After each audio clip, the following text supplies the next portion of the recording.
2021. What a year it has been. This is going to be a retrospective and a little bit of discussion, maybe regarding some of the things that are coming up. Before I say anything, what I want to do is I want to thank everyone for their support. You know, if you've come and watched my videos or read my reviews, just know that it's very, truly appreciated. And also, I really want to give a shout out to my patrons.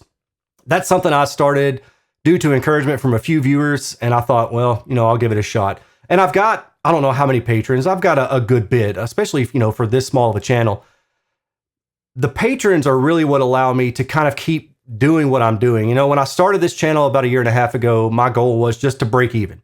If I can break even and I can afloat my hobby, provide people some insight, some information, some education as to what they're buying, what they're listening to, and maybe understand it a little bit more, then that's really my end game goal.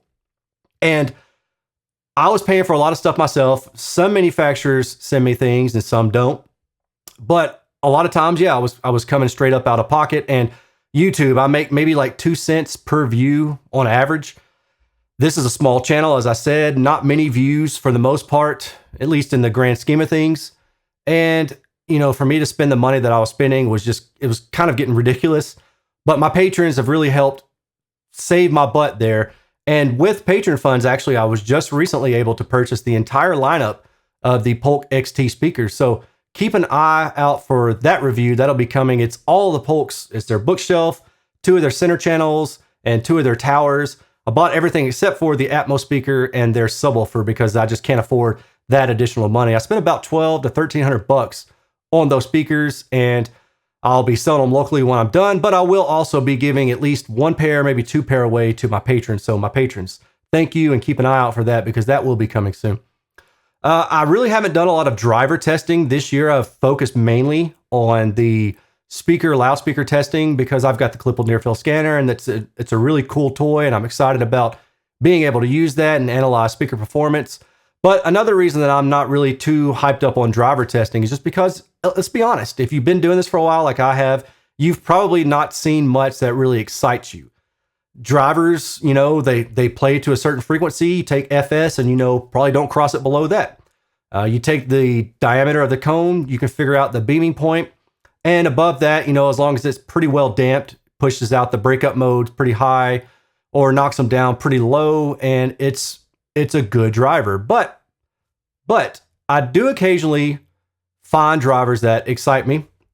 Purify is one such brand, so let's take a look. I've recently gotten these in. This is their aluminum cone mid-bass driver, mid-woofer. And then this is their 6.5-inch mid-range. So I will be testing those soon, and that's a brand that I'm excited about.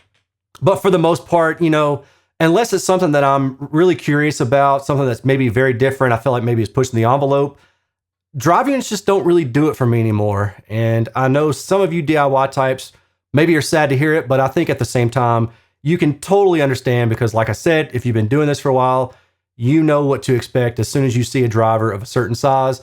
And also, there are certain manufacturers that I just trust. ScanSpeak, Purify is another one. Dayton Audio, they all do a great job of putting out specs that you can believe, and that's based on my years of experience testing and then comparing against their specs. So, as long as you buy from a reputable brand, then you're good. Now, there are off brands. Matter of fact, I just tested some car audio drivers from a fellow. I haven't decided if I'm going to put the review up on those yet or not because there is a question about the the condition of one of the mid ranges, and it shows an issue that I'm not confident is. I'm just not sure if it's always going to be represented in those drivers or if it's just a one-off issue with that particular one. So I'm waiting to kind of do a little bit more investigation. But just know that I am working stuff in the background always. Speaking of that, I went and looked at today, found I have published 51 reviews since February. 51 reviews. That means I'm averaging more than 1 per week in this year, more than 1 per week. And that's substantial. I mean, again, this is not a woe is me. Let's just stick to facts. I work a regular day job. I have a wife that works. I have a kid. We stay busy, and I still find time to keep this hobby going. And I really do enjoy it. And, the motivation is a lot of it is my own just curiosity about how does this perform, but being able to share the data and put it out there for folks like you who I know do appreciate it and find it interesting. That's additional motivation. And so I do want to thank you for that, but I also do ask you to understand that there are times where I may not publish anything for a while, but I'm probably testing 3 or 4 speakers at the same time. Matter of fact, all those Polks that I just mentioned, I've tested all of them within the week. I haven't written the reviews up, but I've tested all of them. I've listened to all of them. I've already got my notes. It's just a process to go through and capture the data and then create a video for it. Let's see what else has gone on this year. Self-assessment about the channel. And it's so weird calling it a channel because it sounds so like, it almost sounds uppity to me to say a channel or my site. Like, oh, I'm so perfect. I've got a channel on my site. It's nothing like that. It just feels weird. But that aside, things that I've learned, I published some reviews that were kind of negative in nature. People don't like that. And I'm still going to continue to do it. But instead of just coming down hard on the design, I've really learned the best way, because here it is. Here's the truth, right? If you're watching this channel, you probably have the mindset of data matters, right? And if you're watching this channel and you don't think that data matters at all, then you probably are just in the wrong place, because that's what I'm focused on, because I truly believe that data matters. Not necessarily to tell you what speaker is going to be perfect overall, but to help you, to guide you into a purchase decision. Let's say that you want this perfect speaker, that there isn't a perfect speaker, but let's say you want this ideal speaker for you, but you can't afford it. So now you're left with this crop of 5 or 6. You want to narrow it down, but you can't afford to buy all 5 or 6, or you don't have the luxury or the time to do that. So you look at the data, you make some educated decisions, and you go with a couple that sound or seem like they're going to sound the best. You pick those, and then you decide from those, because I always say you should buy from a reputable dealer, one that you can send something back to if you don't like the product, because you may get it in your room, or you may have specific criteria that it doesn't fit, or you may just not like the way it looks, or any number of reasons for just not caring for a speaker that otherwise measures fine. Going back to what I was trying to say, though, is really this channel is about motivating people to understand the data, helping them understand that it matters and understand how best to use it. That example I gave you is just one fine example. So in order to do that, I have to try to grow the channel, get people to understand, open the door, let them in and see what's going on. Because if they see that I'm bashing speakers, they're not going to hear that negativity. And frankly, that's not how I am as a person. That's not the way I roll. I'm just not an overly critical person. I am sometimes blunt, but I'm not a negative person. And I think there's enough of that on the internet with the forums and the other people out there that are just negative outside of audio, just in general. I don't want any more negativity in my life. I don't want to bring it into this channel. So the tactic that I've chose to go about presenting the data is, hey, here are the facts. Here's the translation of what the data means, and most likely will mean to you in your room. And then you make the decision. Do you want to buy that speaker? And if you want to buy it, even if I don't like it, that's fine. Even having said that, I've put affiliate links out there for speakers that I have not given high marks to, and people don't buy them. So I feel like, people are understanding that the data does matter. But in those cases where you still want to try something, try it. I buy stuff all the time. Even if looking at it, I'm thinking, probably not going to be that great. I still buy it, and I go into it with the understanding that there are going to be flaws, there's going to be limitations, and we got to find somebody that the speaker works for. Now, there also are speakers that are just pure garbage. I have reviewed a few of those. I've reviewed a couple of the small studio monitor speakers, and I think, how can you call this a studio monitor when it's got a V curve to it and it's plus 6 dB on the low and the high end? That's not anything that I would want anybody mastering music to. No way. Because when I hear it on a neutral system, it's going to burn my ears, or maybe, I guess, the alternative is just going to sound really dull because they're trying to make up for those over accentuated boosts. And that's another reason why data matters and trying to understand it.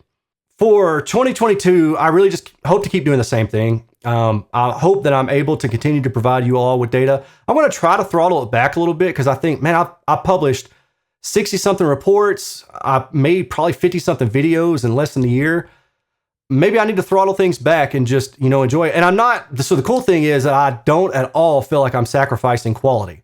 Because if you know me, you probably know that I lose a lot of sleep over testing and making sure, and testing and retesting. And I do ground plane measurements when I want to make sure that my low base response measurements are correct. I'll take it outside. I do all sorts of extra stuff that I feel is necessary for me to sleep well at night, because once I publish the data, it's out there. And if I publish a bad set of data for a manufacturer's product and it's incorrect data, then that really taints them. And even if I went back and retrofitted that or retroacted that, it's already out there, and it's hard to do cleanup once you've had a spill. So I try to avoid spillage as much as I can. But in the cases where I do have an issue and I find out that I have an issue, then I try to make necessary amends. I'll go and update the video or something like that, or try to make a post so people understand where it went or what's going on. So it happens. I'm human. Everybody's human. We all run into those kind of mistakes, but I do the best I can. And I really and truly pride myself on the product that I put out there, because I feel like it's good. I feel comfortable with it. And I'm proud of what I do. If I may say so myself, I am proud of the effort that I put out there. And so I don't know. That's really it. It's more just a kind of a status update. I've got some cool things coming for next year. Got a lot more tests in the works. I've got a couple extra little videos because I want to try to do some other things as far as education and information. Even try to help people understand, some drawbacks to certain measurement conditions, like gated quasi-anechoic measurements or even ground plane measurements. I've done enough of this stuff to understand the drawbacks. And I think for the DIYers out there who are following, they may actually benefit a good bit from having a little bit more understanding about what they're doing, because you don't know until you know. And having the experience of the anechoic measurement system now with the Clipple, I'm able to go back and compare against ground plane measurements. And I'll tell you, you find some interesting stuff when you do that. So I'll share that in an upcoming video or videos. And I think until then, I really just want to wish you all a happy new year. I want to thank you all again for watching. I want to thank my patrons, everybody who supports. And if you want to just, help me keep doing my thing, again, just share it. When I drop a video, if you don't mind, just share it with somebody who you think may be interested. And I'm going to leave it at that. Again, I hope you have a great new year. See y'all in 2022. Peace.